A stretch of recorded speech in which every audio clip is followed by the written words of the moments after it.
The sun rose over the vibrant city of Dallas, Texas, casting a golden glow on its iconic skyline. Nestled in the heart of the downtown shopping district was Regal Wardrobe, a boutique synonymous with luxury, exclusivity, and impeccable taste. It was a store where hand-stitched suits hung alongside delicately crafted cocktail dresses, and even the air seemed perfumed with sophistication. For the elite clientele that frequented its halls, this boutique wasn't just a place to shop, it was a sanctuary of refinement, a haven where luxury and identity intersected. Inside, the morning buzz was palpable, a symphony of rustling fabric and whispered exchanges. Marissa, the boutique's lead saleswoman, moved with practiced elegance, her sharp eyes scanning the showroom to ensure every detail was flawless. Her tailored blazer, sleek ponytail, and commanding presence radiated an air of authority that both impressed and intimidated her coworkers. Known for her exacting standards and devotion to the store's brand, Marissa took immense pride in maintaining Regal Wardrobe's reputation. "Anna," she called to a younger associate who was nervously arranging a display of leather wallets, "make sure those scarves by the counter are perfectly aligned. Presentation matters." Anna nodded quickly, muttering an apology as she rushed to comply. Marissa gave a small nod of approval before returning her attention to a rack of silk scarves, meticulously inspecting each one. It was, after all, the details that set Regal Wardrobe apart from lesser establishments. She considered these standards to be the lifeblood of the boutique, ensuring that no matter who walked through the door, they were greeted with perfection. The gentle chime of the entrance bell broke the steady rhythm of activity. Marissa instinctively looked up, her polished smile already in place, ready to greet another well-heeled customer. But her smile faltered, freezing midway as her eyes locked onto the man who had just stepped through the door. He was tall, middle-aged, and unremarkably dressed in a plain navy polo and faded jeans.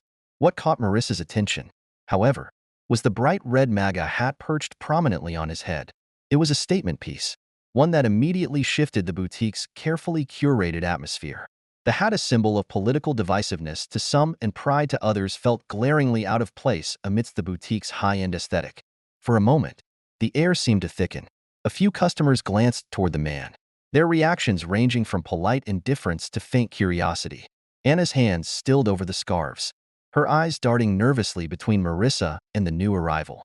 The man, oblivious or perhaps simply unconcerned, walked with a measured confidence toward a display of tailored suits, his posture relaxed and assured. It was a confidence that spoke of someone comfortable in his own skin, unaffected by the judgment that seemed to follow him like a shadow. Marissa's sharp gaze followed him, her mind racing. To her, Regal Wardrobe wasn't just a boutique, it was a bastion of elegance, a place where only those who fit the brand belonged. The man's hat, with its brash political message, clashed jarringly with the boutique's ethos. Her instincts told her to act. Leaning slightly toward Anna, Marissa muttered under her breath, "You've got to be kidding me. Does he think this is the kind of place for that kind of statement?" Anna hesitated, her discomfort evident. "Maybe he's just browsing," she offered weakly. But Marissa had already made up her mind. Straightening her blazer and squaring her shoulders, she strode purposefully toward the man, her heels clicking sharply against the polished marble floor. "Excuse me, sir," she began, her voice polite but edged with authority. "I'm not sure if you're aware, but we have a dress code here. We encourage attire that aligns with the elegance of our brand, and I'm afraid your hat doesn't quite meet those standards." The man turned, his expression calm and unreadable. "Oh, I see," he said, his voice steady. "I wasn't aware there was a dress code for hats. I'm just here to look around. I won't be long." Marissa crossed her arms, her tone cooling further. "It's not just about hats, sir. We aim to create an environment where all of our customers feel comfortable. And well, your choice of headwear might make others uncomfortable." The man paused, holding her gaze with quiet intensity. "I didn't realize my hat could cause so much trouble in a place like this. But I'm just browsing, unless that's a problem too." Marissa's patience thinned. To her, his calm demeanor bordered on smugness. "Sir, I think it would be best if you found another store, perhaps one more suitable for your style." At this, a few customers turned their attention to the unfolding exchange. Some watched with mild interest, others pretended not to notice. The man glanced around as if considering his options. Then, with a polite smile, he said simply, "All right," and began walking toward the door. Marissa exhaled, a small sense of triumph settling over her. She had upheld the store's exclusivity, preserving its image. But as the man exited, something about his composed departure unsettled her. She shook off the feeling, reasoning that her duty was to protect the boutique's reputation, not to question every customer's background. Meanwhile, Anna stood frozen near the scarves, her mind racing. There was something familiar about the man. A nagging thought clawed at the edges of her memory, flipping through her mental catalog of faces and names. She suddenly remembered a staff meeting just a week earlier.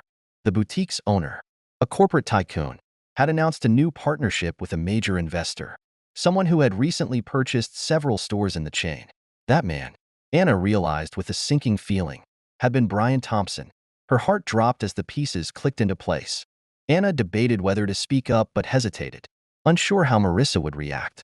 Marissa had always been intimidating, quick to dismiss concerns as overthinking. Instead, Anna watched silently as the man walked down the street, his hands in his pockets, his expression unreadable. It wasn't the first time Brian Thompson had been judged for his hat, but this encounter felt different. He wasn't angry. He rarely allowed himself to be rattled by such moments. Instead, he was curious. How often? He wondered. Did this boutique treat customers based on appearances? As someone who valued professionalism above all else, Brian saw this as an opportunity, a chance to assess his new investment more closely. Back in the store, Marissa busied herself with arranging cocktail dresses, a small sense of satisfaction still lingering.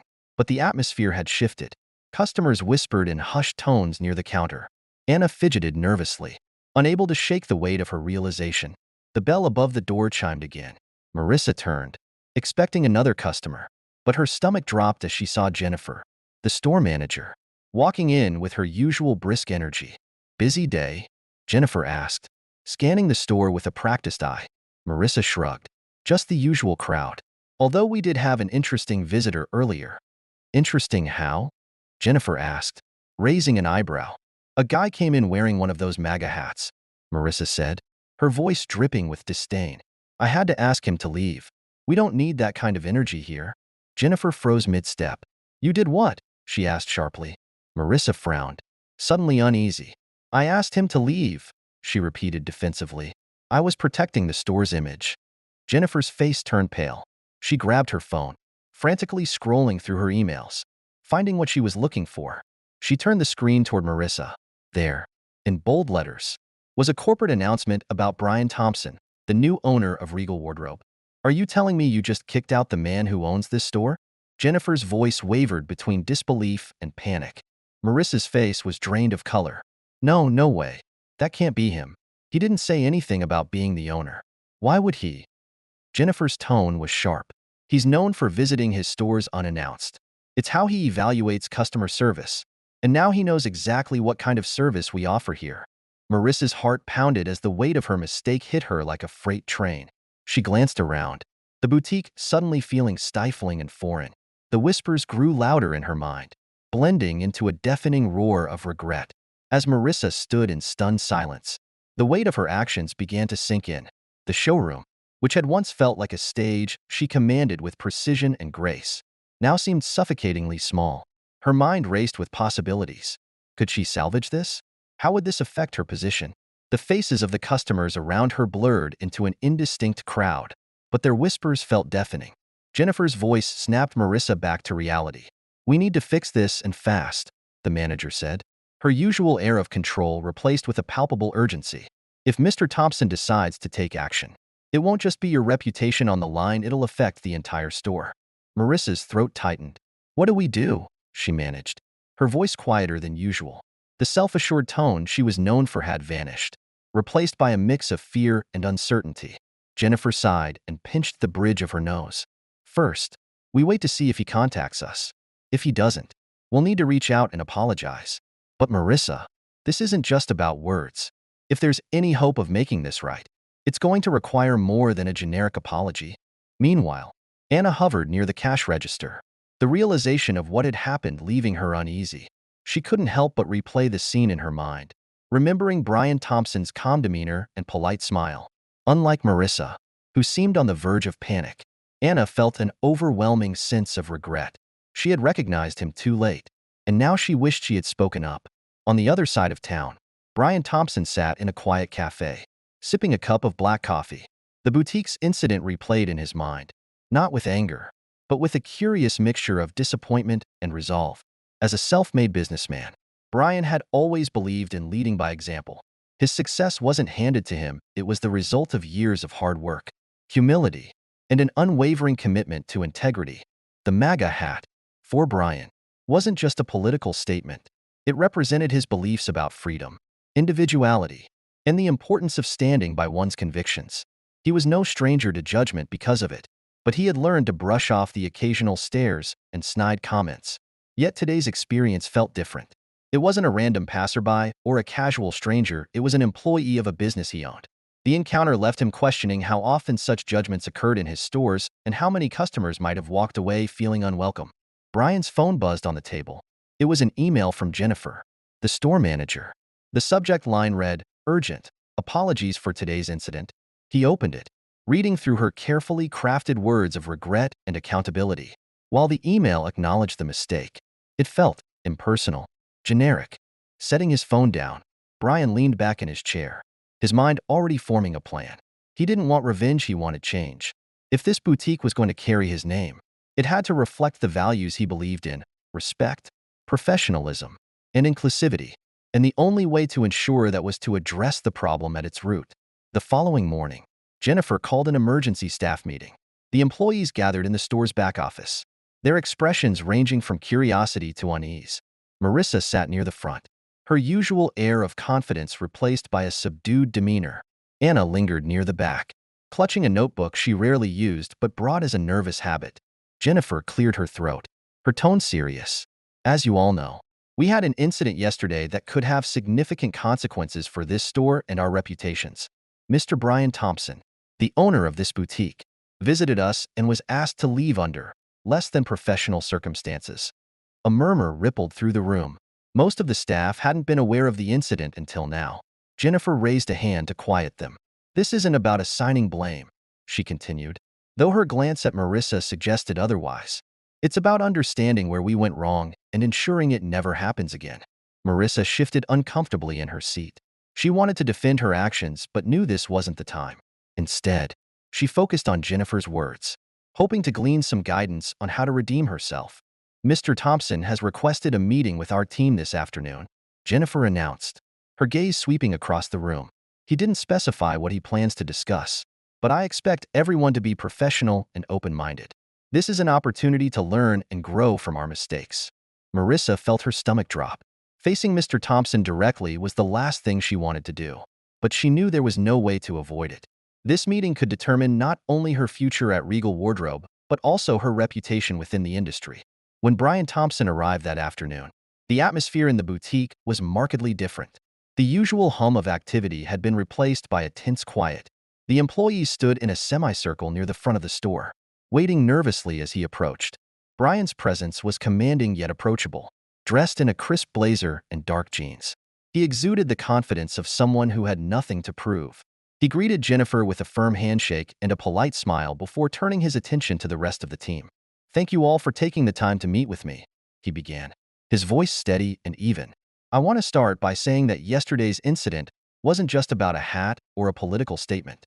It was about something much deeper: how we treat people." Marissa felt his words hit like a hammer. She avoided his gaze, staring instead at a spot on the floor just in front of her shoes. Brian continued, "Regal Wardrobe has built its reputation on luxury and exclusivity. But those values mean nothing if they're not accompanied by respect and inclusivity. Every person who walks through those doors deserves to feel welcome, regardless of their appearance, beliefs, or background." He paused, letting his words sink in before addressing Marissa directly. "Marissa, I understand you were the one who asked me to leave yesterday. Is that correct?" Marissa swallowed hard, finally lifting her eyes to meet his. "Yes, sir, that's correct." "Why?" he asked simply, his tone devoid of anger but full of curiosity. Marissa hesitated, searching for the right words. I thought I was protecting the store's image," she admitted. "I've always believed that Regal Wardrobe represents a certain standard, and I thought your hat clashed with that." Brian nodded thoughtfully. "I understand your intentions, but let me ask you this. Who decides what aligns with this store's image?" Is it the brand, the employees, or the customers who keep us in business? Marissa didn't have an answer. She looked down again, feeling the weight of her mistake more acutely than ever. Brian's tone softened. We all make judgments. Marissa, it's human nature. But the challenge is to rise above those initial impressions and treat everyone with the dignity they deserve. That's the standard I want for this store. Turning back to the group, Brian addressed the entire team. Mistakes like these are opportunities to grow. I'm not here to reprimand anyone. I'm here to set a new direction. Starting today, we're implementing a customer service training program that focuses on inclusivity and professionalism. I'll be personally overseeing its development. The room was silent as his words sank in. Marissa felt a mixture of relief and determination. She realized she had been given a second chance, one she didn't intend to waste. Over the following weeks, the atmosphere at Regal Wardrobe began to shift. The new training program, led by Brian and a team of specialists, emphasized empathy, communication, and the importance of treating every customer as an individual. Role-playing exercises, workshops, and open discussions became regular features of the staff's routine. Marissa, in particular, took the lessons to heart. She volunteered for every workshop, often staying late to review training materials. Her interactions with customers became warmer, more genuine. Slowly but surely, she began to rebuild her reputation, not just within the store, but with her coworkers as well. One afternoon, as Marissa was helping a customer choose a dress, she noticed Brian watching from a distance. He gave her a small nod of approval before leaving the store. It wasn't much, but to Marissa, it felt like a turning point, a sign that she was on the right path. Anna, too, felt the impact of the changes. Inspired by Brian's leadership, she found her voice, becoming more confident in her role. She no longer hesitated to speak up when she had an idea or concern, and her contributions were increasingly valued by the team. For Brian, the transformation of Regal Wardrobe was more than just a business success. It was a personal triumph. The store had become a reflection of his values, a place where luxury and inclusivity coexisted harmoniously. And in the process, he had not only improved a business, but also touched the lives of those who worked there.